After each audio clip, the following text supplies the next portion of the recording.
It's good to be with you all today.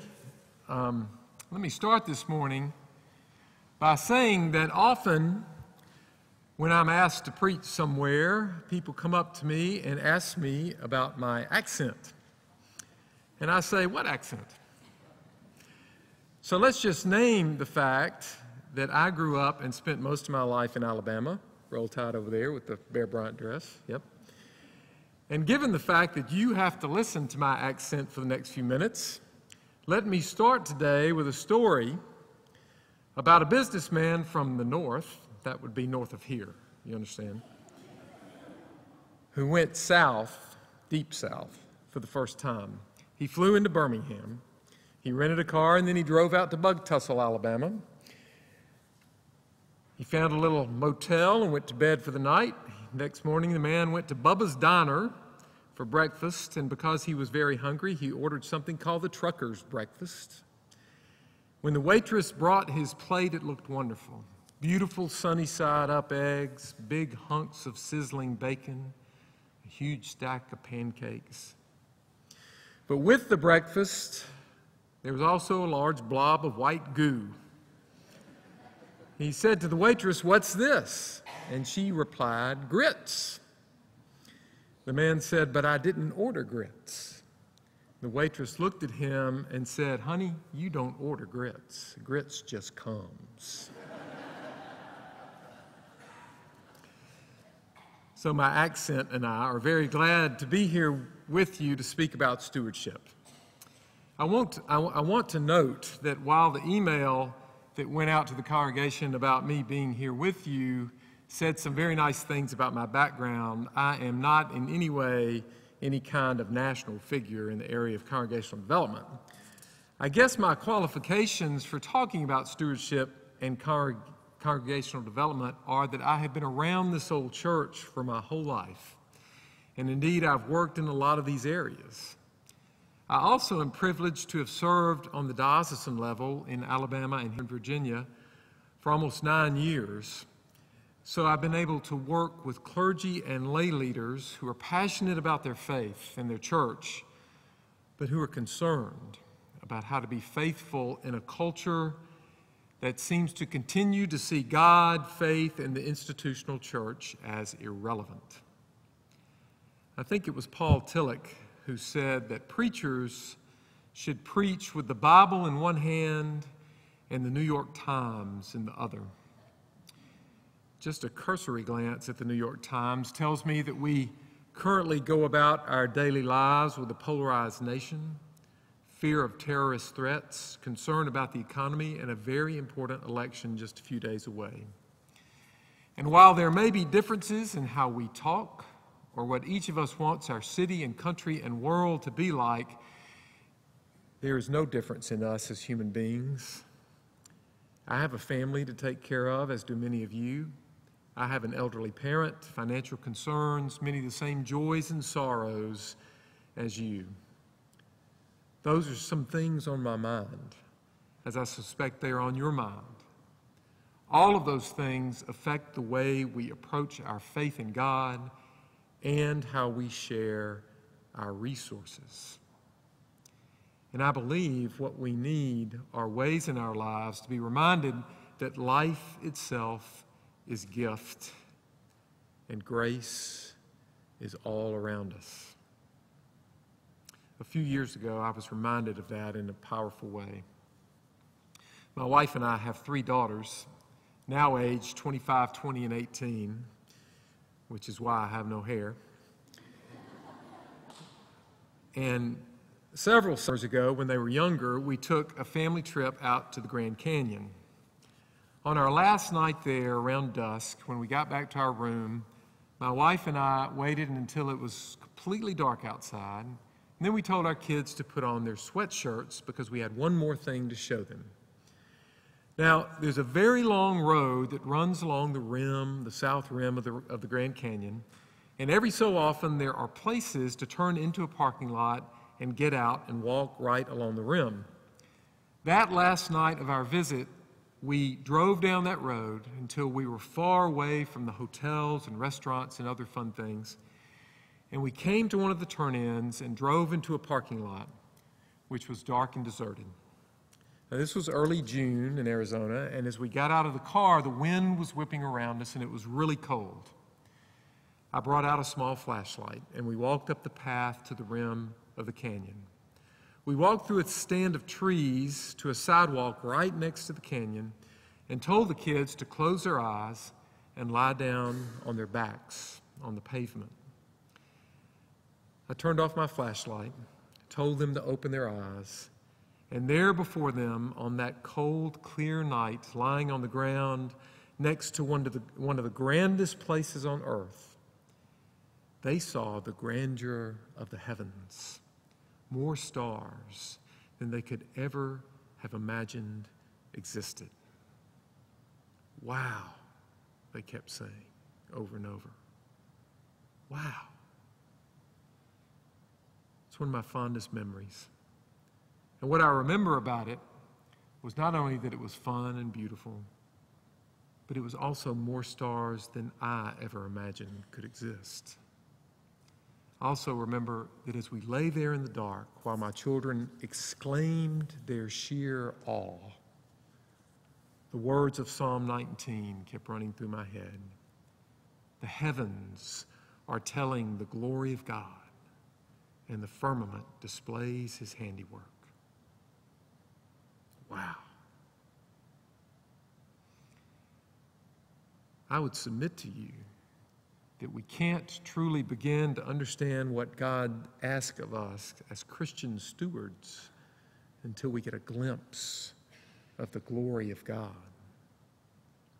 Stewardship begins with having the eyes to see the awe and wonder of God in our everyday lives. It's not about giving our fair share. That's great for the United Way, but it's not Christian stewardship. Not about paying our dues. It's fine for the country club or the Rotary or the PTA, but it's not Christian stewardship. Christian stewardship is risky because it begins with the understanding that the God who made the universe, the God who made those millions of stars that my children saw only when we took them to a place where it was possible to see them, is the same God who made me and you and has given us the blessing of life itself. It's risky because we have to go to a place where we can experience the awe and wonder of God. And sometimes that place can be uncomfortable. Yet that is where Christian stewardship begins. Now, since we can't go to the Grand Canyon every day, and since the awe and wonder of God can be found anywhere if we have the eyes to see it, I think the best we can go to the beginning place as stewards, right here as we worship God. The word worship literally means to give worth. In other words, we worship what we most value. We're making a profound statement when we come here every week to worship the God we've come to know in Jesus Christ. We're saying that worshiping God in Christ is worth it, that we value our relationship with God and we take it seriously. Now, I know that we value other things as well. We value our families and our friends, certainly, and we value material things, our homes, our cars, college football for me. Becoming a Christian steward, however, means that we take the risk to prioritize everything in our lives. And it means that we are willing to admit that we give some things more value than they deserve.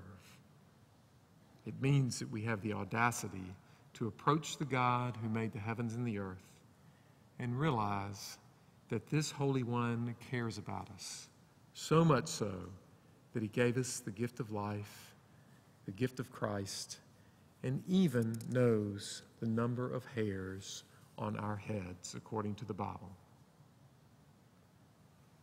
How will we respond to those gifts? Well, I think we get a hint of that response, what it might look like, in our gospel lesson today. In that lesson, we hear Luke tell us about a rich man who was curious about this teacher he'd heard about named Jesus. So curious, in fact, that he climbed a tree to get a better look at him. Or in other words, he was willing to change his perspective to see Jesus more clearly. By climbing that tree, by perhaps changing the way he looked at life and at Jesus, he was able to receive what Jesus had to give to him. And Luke tells us that Zacchaeus, the rich tax collector, was happy to receive Jesus.